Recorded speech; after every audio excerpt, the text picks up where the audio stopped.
A medical officer of health in southern Ontario is appealing the reversal of a public health order that limits the number of migrant workers living together during COVID-19.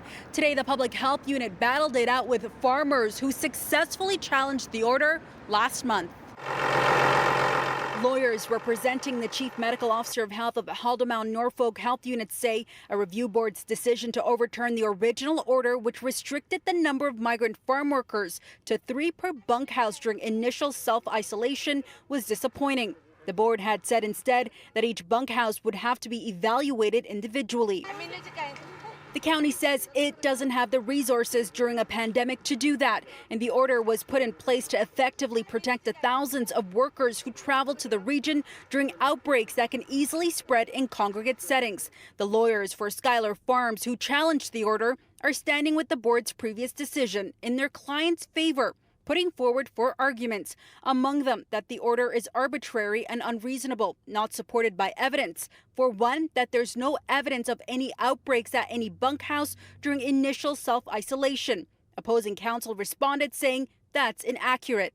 Schuyler Farms telling City News they have received tremendous support from other farmers for challenging this order, saying in a statement, quote, "We are challenging the rule because it discriminates against migrant farm workers and threatens food security. We want farms and farm workers in Haldimand, Norfolk to be treated the same as the rest of Ontario. The 3 per bunkhouse rule only applies to the 2-week quarantine, so it does nothing to protect the community as any potential outbreak is contained in quarantine."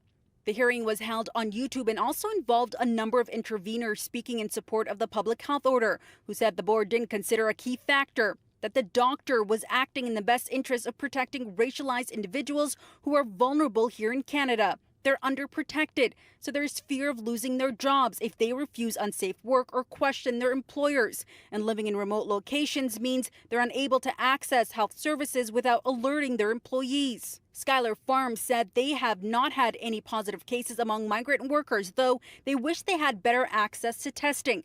Currently, the workers would need to make an appointment and travel 20 minutes to the nearest testing center.